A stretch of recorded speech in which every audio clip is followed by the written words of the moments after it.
अस्सलाम वालेकुम। मैं हूं फ़खर दुरानी और आप देख रहे हैं फैक्ट चेक पाकिस्तान। आज चार अहम मौज़ूआत के ऊपर बात करेंगे। पहले नंबर पे हम बात करेंगे वज़ीर आज़म शहबाज शरीफ चाइना के दौरे पे जा रहे हैं। वो 10 अरब के मुख्तलिफ प्रोजेक्ट्स के हवाले से एमओयू साइन करेंगे।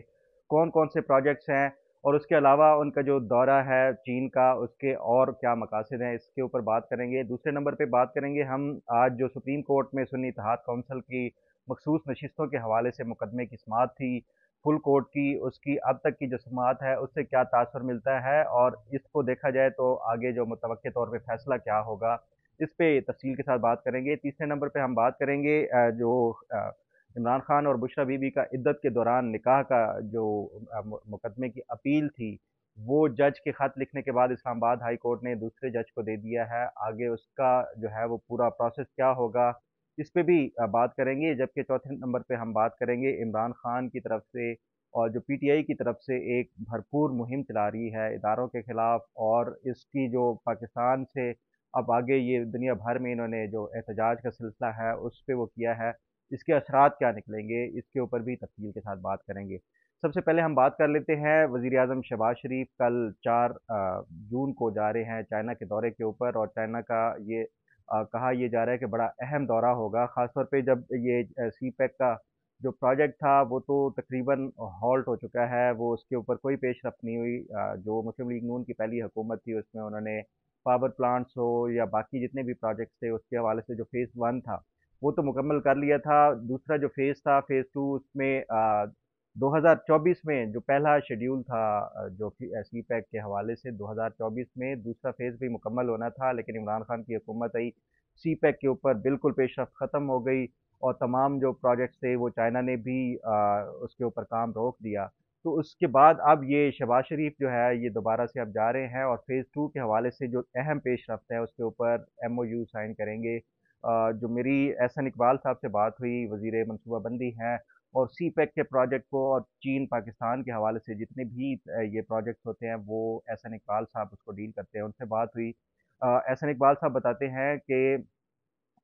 मजमूई तौर पे 10 अरब के जो जी हैं प्रोजेक्ट्स, वो उसके ऊपर एमओयू साइन होगा। यानी गवर्नमेंट टू गवर्नमेंट जो एग्रीमेंट्स हैं चाइना और पाकिस्तान की हुकूमत के दरमियान, ये शहबाज शरीफ साहब इनके ऊपर साइन करेंगे। ये जो जी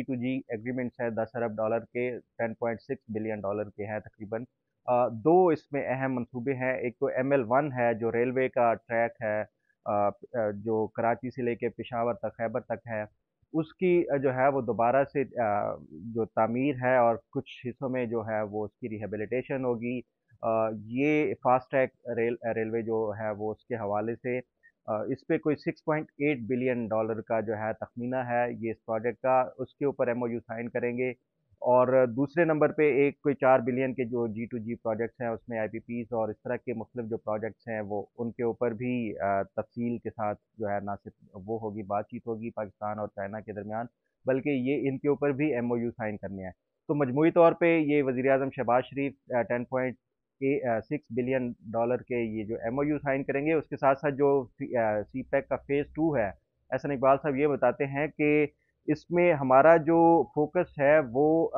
एग्रीकल्चर और उसके साथ साथ जो इंडस्ट्रीज़ है उसके हवाले से है कि चाइना जो अपनी एग्री टेक्नोलॉजी है जो एग्रीकल्चर की, वो पाकिस्तान में शिफ्ट करे, और हमारे पास जो एग्रीकल्चर का एक वसी तर जो ज़मीनें हैं, और इस हवाले से ये वसाइल इस्तेमाल करके चाइना इसमें एग्रीकल्चर के हवाले से पाकिस्तान के साथ कोई वो कर सकता है। और उसके साथ साथ जो दूसरा है इंडस्ट्री के हवाले से है कि इंडस्ट्री को रिलोकेट करने के हवाले से जो चाइना ने पहले इनिशियल जो सी पैक का फेज था उसमें ये कहा गया था, तो इसके ऊपर भी कोई एमओयू साइन होंगे। तो बाकी ये जी के अलावा जो प्राइवेट बिजनेस वेंचर्स हैं उस पे भी तफसीली वो बात होगी जो चीन का दौरा है इसमें, और मुख्तलिफ एमओयू साइन होंगे। ये एक बड़ा अहम दौरा है और इसमें चीन के हवाले से अगर ये पाकिस्तान में वो कोई आ जाती है तो ये पाकिस्तान के लिए एक मुस्बत पेशरफ्त होगी, लेकिन उसका एक और पहलू भी है कि ये जो ML1 है ख़ास तौर पे, इस पे IMF को काफ़ी एतराज़ात हैं, और IMF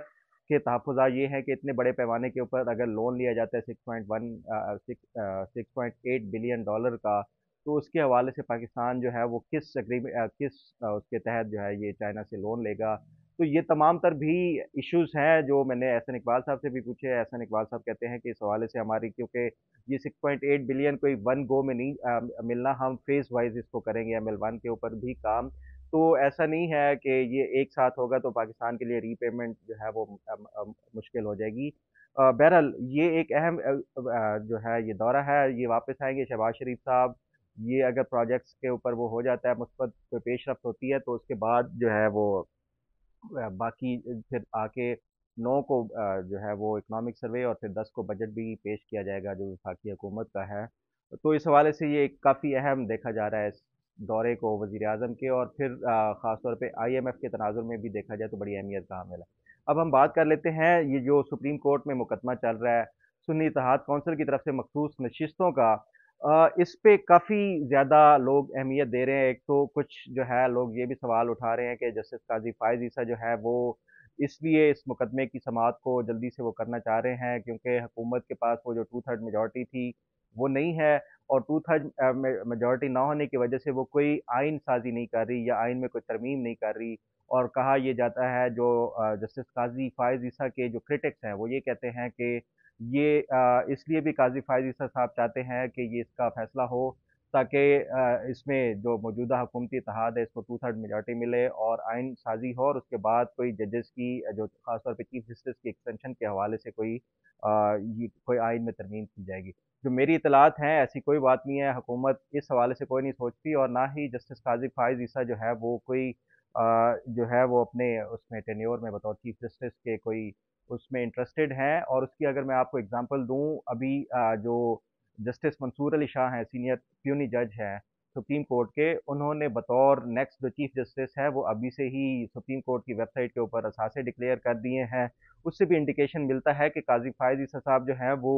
कोई इसमें एक्सटेंशन के हवाले से इंटरेस्टेड नहीं है और ना ही कोई इस तरह की बात है। और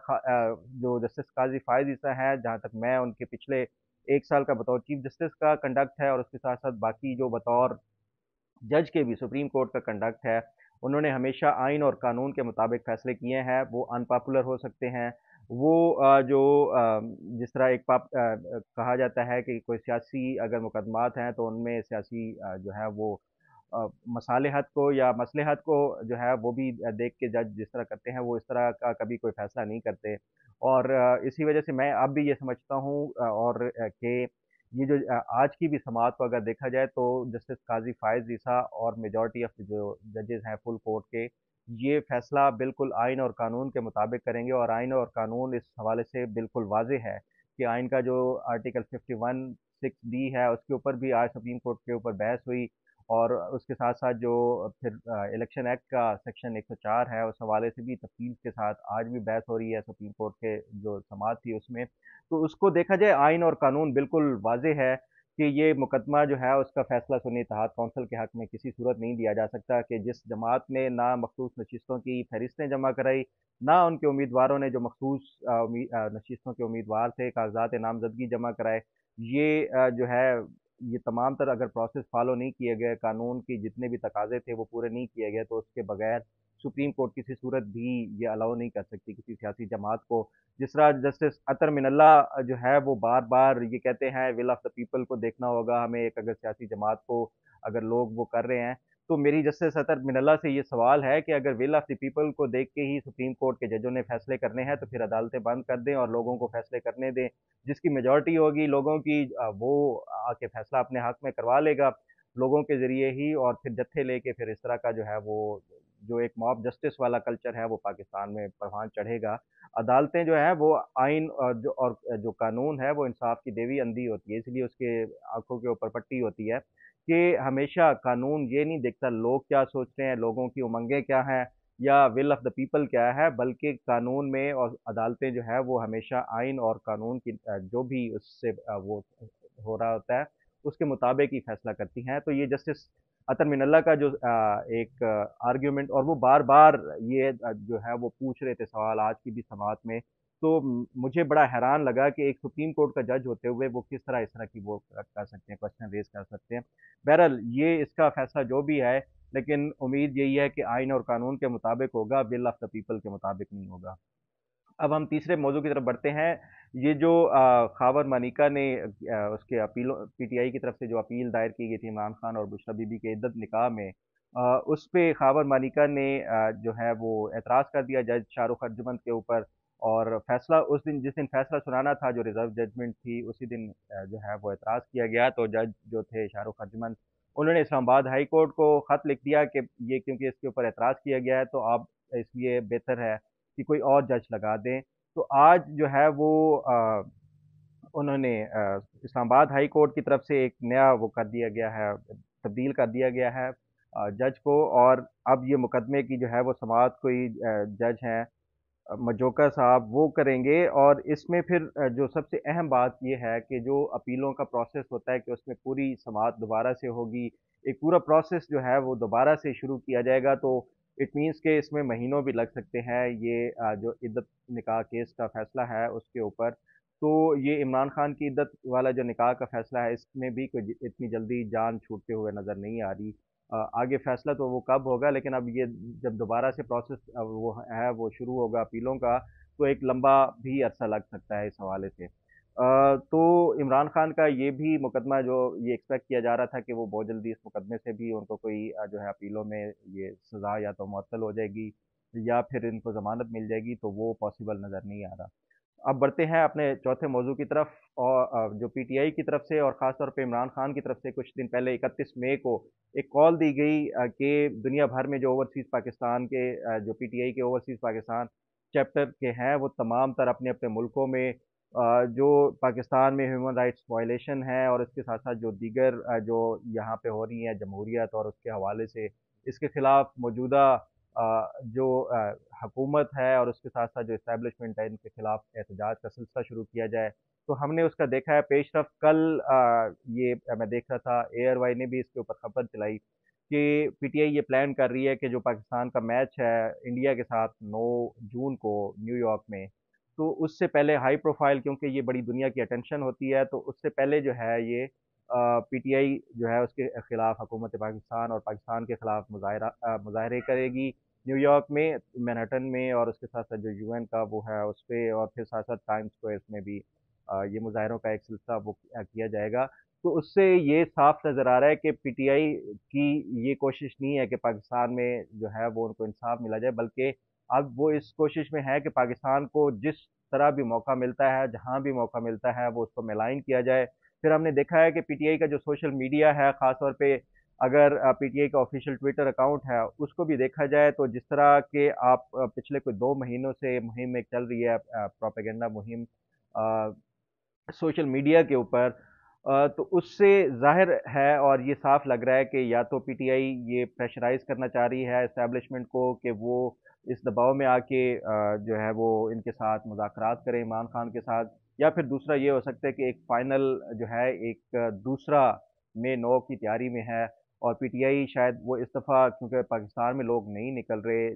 9 मई के सानिये के बाद, जिस तरह जो लॉ इन्फोर्समेंट एजेंसीज़ हैं उन्होंने जो कार्रवाइयाँ की हैं, लोगों को पकड़ा है, उसके बाद आम लोग तो अब वो इमरान खान के एहतजाज की कॉल के ऊपर उस तरह वो नहीं रिस्पॉन्ड करते। तो अब फिर ये बाहर जो है वो इस हवाले से पाकिस्तान को जितना भी कोशिश हो गंदा किया जा सके, पाकिस्तान को मिलाइन किया जा सके, पाकिस्तान के इदारों को मिलाइन किया जा सके, और इससे फिर जितना भी जो है ये इम्पैक्ट पड़ेगा कि पाकिस्तान में अगर ये कोई इंटरनेशनल लेवल पे पाकिस्तान के खिलाफ कोई इस तरह की फिजा बनती है, तो इससे फिर पाकिस्तान में मज़ीद उसका जो असरात हैं वो इधर पाकिस्तान भी शिफ्ट होंगे। और ये कोई पाकिस्तान में पॉलिटिकल स्टेबिलिटी नहीं आएगी, पॉलिटिकल स्टेबिलिटी नहीं आएगी तो इकोनॉमिक स्टेबिलिटी नहीं होगी, और तो फिर पाकिस्तान में केओस होगा। और पीटीआई हमेशा केओस में ही थ्राइव करती है। तो ये एक इनका जो अल्टीमेट जो है वो पीटीआई की तरफ से प्लान नज़र आ रहा है।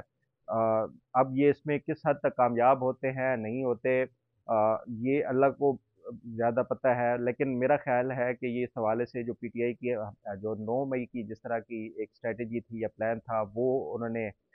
उसका जो है काउंटर उसको प्रोडक्टिव साबित हुआ है पीटीआई के लिए। ये भी मैं ये समझता हूँ कि ये काउंटर प्रोडक्टिव ही साबित होगा पीटीआई के लिए, और इसके उल्टा इनको ही नुकसान होगा। तो अगर इसको ये देखा जाए तो मुझे लगता है कि इमरान खान के ऊपर और पीटीआई के ऊपर मज़ीद सख्तियाँ बढ़ेंगी आने वाले दिनों में। और इनके खिलाफ मजीद जो है वो क्रैकडाउन भी हो सकता है। अगर ये इंटरनेशनल लेवल पे इस तरह हो जाते हैं तो इनका जो ओवरसीज जो फंडिंग आ रही है इस हवाले से भी कोई कार्रवाइयाँ की जा सकती हैं। इनके तमाम तर जो असासाजात है पीटीआई के, या जितने भी फंड्स वगैरह जो अकाउंट्स बैंक्स वगैरह हैं वो भी उनको जब्त किया जा सकता है। तो ये आने वाले दिन बड़े अहम होंगे, खासतौर पे अगर ये पीटीआई को न्यूयॉर्क का मुजाहिरा करती है तो उसके बाद मुझे जो नज़र आता है कि शायद पीटीआई के ये जो बाकी असासाजात है या उनके बैंक अकाउंट्स हैं उनको मुंजमद किया जाएगा। तो आने वाले दिनों में जो भी इसके हवाले से कोई अपडेट होगी आपको ज़रूर बताता रहूँगा और शेयर करता रहूँगा। उम्मीद है आपको आज का प्रोग्राम भी पसंद आएगा। अल्लाह ताला आपका हामी और नासिर हो। अल्लाह हाफिज़।